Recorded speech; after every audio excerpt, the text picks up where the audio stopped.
Hello, hello, hello. Professor Pete here. We're looking at week 2 of lighting and rendering. And this week we're looking at Arnold. Arnold is a renderer and it's pretty new. So let's have a look. Here's the definition. It's an unbiased, physically based ray tracing 3D rendering application created by the company Solid Angle, purchased by Autodesk 2016. That's why we see it a lot. And these are the movies that it's been used for, and there's a lot. Cloudy with a Chance of Meatballs is pretty old. That's at least 6, 8, maybe 8 or 9 years old. So Arnold has been around for a while, and it's funny that the founder who created Arnold wasn't sure how to name the renderer, but he was making fun of Arnold Schwarzenegger movies, so him and his friend had decided to just call it Arnold. So that's kind of a funny little tidbit. But anyways, let's go ahead and apply the shader in 3ds. I'm just going to use the teapots as an example. So there's the teapots here, and I just clicked and drag and made a few of them. So the first thing we're going to do before we go to the material editor is we're going to go to the render setup, which is right here, and change the renderer to Arnold. Okay, we're just going to leave it as default here. It's set as production, and we won't play with this yet. From there, we'll go to our material editor and the compact material editor and load that into one of the first slot here. So under first default, we'll hit physical material. And then from there, we will go to Arnold under materials. And under Arnold, you'll see that there is surface, and it's a standard surface. So double click on that, and now we've got the standard surface. And there's in terms of the basics of Arnold, it's pretty intuitive. And if you hover over with your mouse, you'll be able to read a little bit about it. But I'm also going to use the documentation on Arnold, which is incredible. It's very, very clear in terms of what things do. They have plenty of examples. The base color is the base color. Okay, yeah, you go ahead and change the color this way. And I'm just going to apply it on the big one here. I'm going to hit this button, material to selection, and there it is. It's got a roughness of 0 on the base color, and we don't have caustics on, and there's indirect diffuse. Specularity is really where the action is in terms of making it shiny or not shiny. So by default, specularity is set to 1. And the roughness is set to 0.1. So let's have a look at what these mean. So if I go to the documentation, we can have a look at the material types. So the metalness, the transmission, subsurface, and thin wall. These are the main material types of any sort of material. So something is shiny. We have got the transmission, such as glass, water. It transmits. Light goes in and out. Soap bubble. Same with subsurface. Our skin has many layers, so the light absorbs inside and then bounces back out, which is different from metalness, which tends to just shoot right back at you. And so you can see the energy conservation in terms of diffuse and rough versus specular, metallic specular on the right. And so if we go to the base, that controls color. We can see that the default is set to 0.8, and if you want more of that color, it's set it to 1. So there's the base color in terms of the colors itself. And then here's the roughness. Again, there's the default of roughness. And if you want a rougher surface look, like concrete, plaster, and sand, set it to 1. Caustics has to do with the way it bounces off. And so there, now this is the problem with this, is that I would not use this because it takes long to render, and as you can see on the documentation, it's pretty noisy. Okay, and you can roll over, as you can see here, you roll over with the caustics on, you can see that the branch shows really well. And same with the caustics here. There's a little bit more glow on the objects there. When rendering eyes, so having caustics on, you can see that it glows internally. All right, so I'm not going to talk about indirect diffuse, but you can see that it kind of glows on the edge with indirect diffuse turned on. So that's the base. And again, this video can be very, very long, but let's have a look at specular. This is really important. So like I said before, you have the roughness in the general, and the weight, okay, 0 to 1. So by default, it's set to 1. So you see that's very shiny. And then there's the color of the shine and specular reflection, which again, this is only used mostly for different metals, and there's even a number, a hue value for each type of metal in terms of what kind of color it speculates. Here's the roughness. So here's default of 0.2. So the higher the number, the more dull the specular highlight looks on that material. And as you can see here, there's an image of how the light refracts on the surface based on its roughness. So more roughness means the reflection on the highlight becomes broken. Okay, so here you can see different examples of that. Okay, you can even apply, this is a texture that was applied onto the roughness, and it makes it look like a fingerprint. This is the extra roughness on transmission in terms of what it could do. Under the advanced, here's more metalness. So complete Fresnel effect, which refers to the way that the reflection appears on the edge, furthest away from your eye. So as you see in the center, the Fresnel effect is very strong, as well as the other examples, I guess not as much. It's hard to explain. And then here is the base color and specular color for different types of metals, which is also very useful.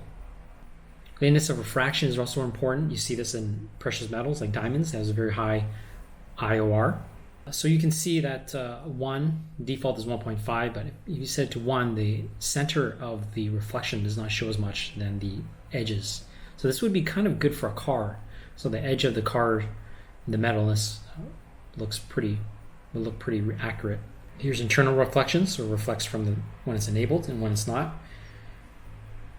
Internal reflections here as well, creating a shadow when it's disabled. Anisotropy refers to the way or how much of the reflection is a line. So you see the 0 default, the reflection of the light is pretty round, but as it's set to 0.1 or 0.9, you see that reflection follows the curvature of the ball. And again, you can see another example of this series of discs. And it's good for hair too. So the hair also reflects in a line. And so then you could turn this on to make the reflection, follow a certain direction. So you can see this again, an example as a can. It's pretty common to see. And then this would be hair in terms of a highlight. Okay, so there again, get familiar with the documentation. This is under specular. It's very, very useful to get to know the different attributes for the shader. Okay, so I'm going to just change some of the attributes for this. Well, now that we know this, and then here is transmission. Transmission is very useful for light to scatter through the surface. And so here's the example where it looks very plasticky on 1, like see-through, and then default of 0. So if you want to look more plastic-like or clear, like a yo-yo, then you can do that too. That's what reminds me of when I see the transmission. So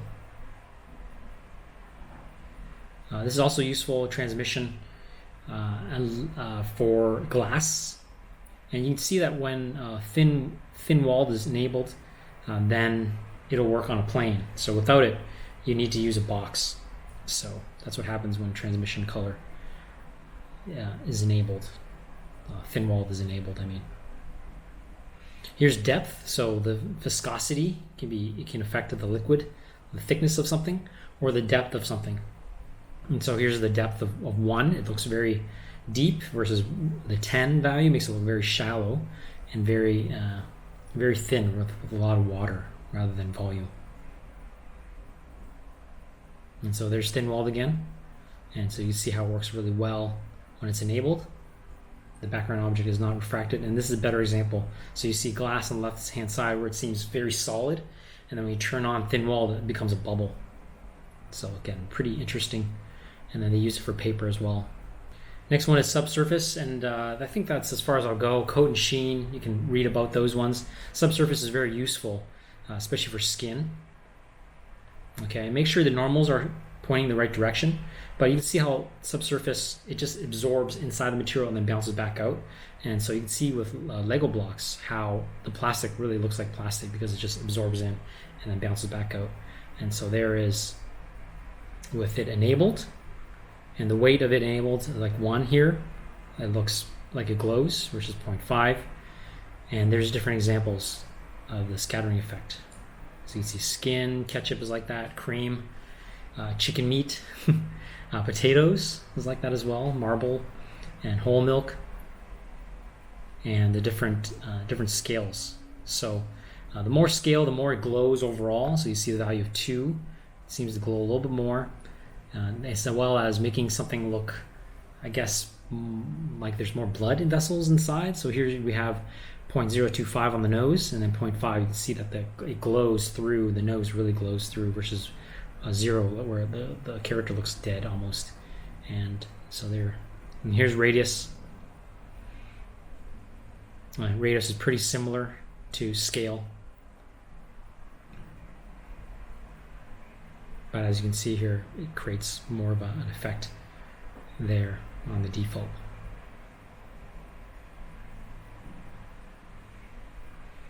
Random walk, I won't talk about this, but it looks amazing, but it does take longer to render. All right, so I'm going to just render this out just to test it out, and I'm going to hit the render button. This is what it's going to look like when you render it, because there is no lights in the scene. And I've also made the file very small in the image size, so that's going to give us some issues. But if you go to rendering and go to environment, we can apply an environment map and go to bitmap under general, under maps here. And I have this under my HDR. So I'm going to grab the ballroom scene because it's an indoor scene. It's good to use this to simulate. Hit OK. And you'll need to change, there's no camera, so turn off the active camera. And we'll use the exposure value. We can try 6, but we have to play with this a little bit. So there's what it looks like. 6 actually looks okay. Yeah, it looks fine, but you can change it if it's too dark or too bright. Higher the number, the darker it makes it. The place to grab HDR eyes is hdrhaven.com, and go into the indoor and find an indoor to then light your place. So there's Ballroom, again, 3 months ago. This was uploaded, and go ahead and download that one. Download the 2K. It's pretty small, and then you'll be able to pull it up. Load that into the environments. The other thing I want to mention too is the material library. Back to Arnold. And so here is a bunch of different examples and samples. And I've given you the URL. I don't know why it's not bundled into 2020, but just go ahead and click on this to download the sample Arnold materials. And when you download it, you need to load it into 3ds. So when you download the file, it'll be like this, max to Arnold standard surface. And it's a zip. When you double click on the zip, you'll have this material. You'll need to put this material into your 3ds Max folder, and that would be probably in your users. So go to your documents, go to 3ds Max 2020, and then you can go to material libraries, and that's where I put it. So it's Max to A materials, and then you can load that up. So again, it's a pretty small file, and we can just go and load it. And once we load it in, you'll see why we've loaded it in. I'm going to go to my second material, hit standard surface, and it's already loaded here, but if you wanted to load it in, you go to open material library. So I right click over up on here, open material library, and then find your material library. Once you've loaded it in, it'll be this Max to A, and then you've already got a bunch of presets to start from. So if you wanted something that looked like a brush metal or a thin plastic or I don't know, clay pot, you just double click on that, and now the second shader will be like that, and we can apply that to maybe the select on this and then hit this, and so now we got clay there, and then we hit on standard surface again if we want for the third object, and let's say it's going to be honey. Double click on honey, and now we have honey on our third shader, and we can just click and drag it on top there. And so now there it is. And so when we render this, you'll see that there we've got a clay pot on the left and we have a honey pot on the right side. The render's pretty slow, but again, keep this image size small. If you want to make the image size larger, you can. Just hit on the render setup in the settings, and then you can change the common. You want to change the size, the output size, make it a little bit bigger. But the larger you make it, the longer it's going to take to render. So you have two laptops, you can go back and forth and test different things, but that's a great way to get started in learning about the different attributes, and just read about it depending on what type of material you're trying to create. All right, so there you have it. Sorry for the long video. Having Arnold in one video is tough to cover, but hopefully you found this useful and entertaining. Peace out, Professor Pete out. I'll see you in the next video.